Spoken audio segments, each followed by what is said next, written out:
Dear friends, I am Father Mandra and I warmly welcome you to Bodhini, the Neural Chapel, also known as BNC, a sacred space where the eternal teachings of Jesus Christ meets the remarkable insights of contemporary neuroscience. Today, we are exploring the closing words of the parable of the Pharisee and the tax collector, a phrase seemingly small, yet charged with immense theological and experiential depth.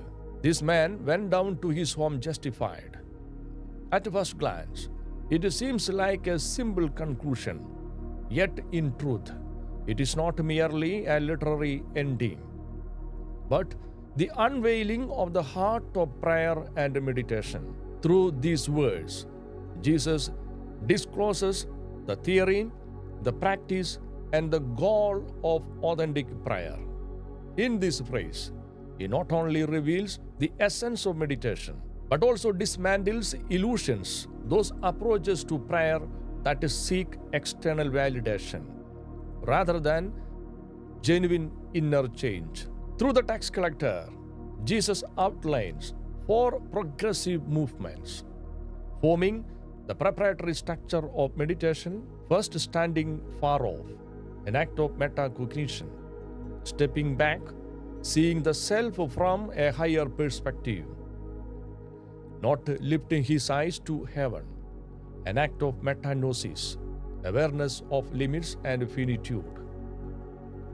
Beating the chest, an act of metanoia, confrontation with inner disorder.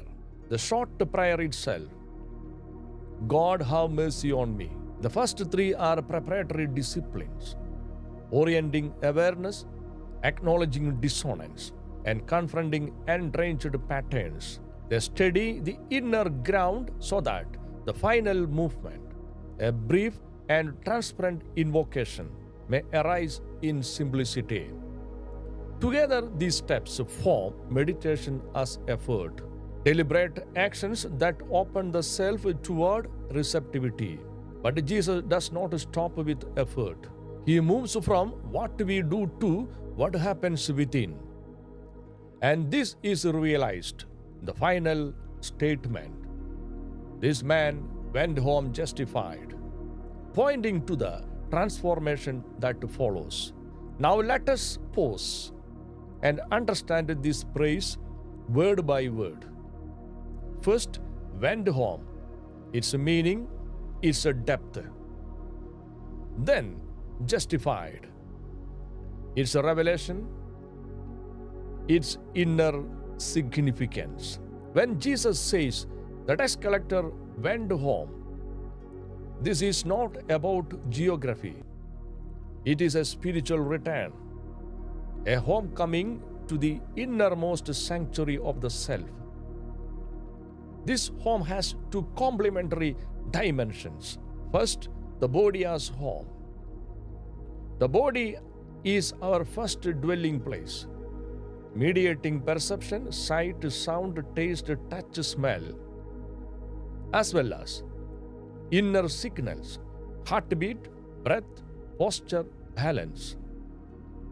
It grounds our immediate existence. Second, the mind as home. The mind is our deeper habitation, containing thought, emotions, memory, imagination, and desire. It is the field where most of human life unfolds. Hence, to go home means to return holistically to a body and mind restored in coherence. Before meditation, the tax collector's inner dwelling was unsettled and fragmented. After meditation, it became quiet, clear, and ordered.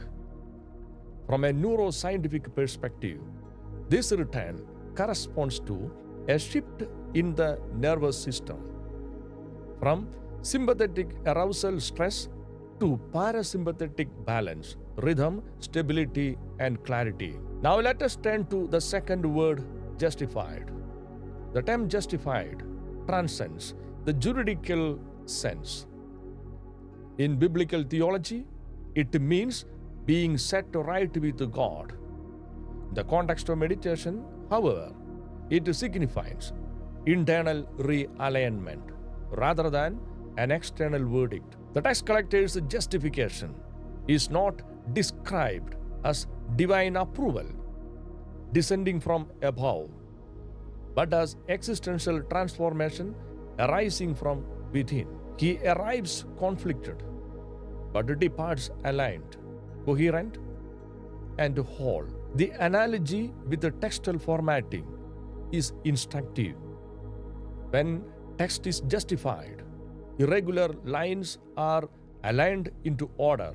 Likewise, meditation aligns the jagged elements of human existence. To be justified is therefore to be set right, to be aligned, to be straightened, to be ordered.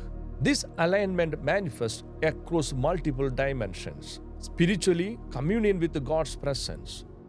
Psychologically, liberation from illusions and distortions. Neurologically, stabilization of networks, reduction of stress hormones, activation of the prefrontal cortex, the seat of clarity and compassion. Physiologically, synchronization of body and mind, rhythm of breath and heartbeat, emergence of calm. In short, justification is neuro-psycho-spiritual coherence, the alignment of body, mind, and spirit into ordered unity. Through the tax collector, Jesus teaches that the true purpose of meditation is not external gain, whether material blessings, social recognition, or mystical powers. Its fruit is the cultivation of enduring inner assets. Integration, the scattered self gathers into unity. Peace, the nervous system shifts from agitation to calm. Truth, illusions dissolve, realities faced directly. Wholeness, body, mind, and spirit cohere in truth. These are not fleeting moods, but stable dispositions, reshaping perception, thought, and behavior long after prayer ends. Dear friends, the parable of the tax collector reveals that the true fruit of prayer is not outward display, but inner transformation. Meditation brings us back to the true home of the self, where body and mind are restored to coherence. Hence, to go home justified is not to receive a verdict from outside, but to be realigned within, clear in thought, calm in heart, and whole in spirit.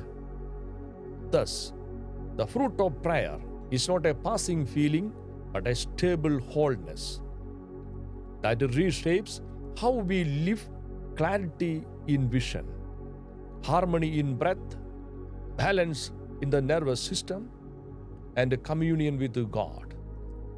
Dear friends, the focus of our next lesson will be on whether the meditative structure as embodied in the prayer of the tax collector can be articulated as a universal paradigm of enlightenment, a path accessible beyond its immediate cultural and religious context. Thank you.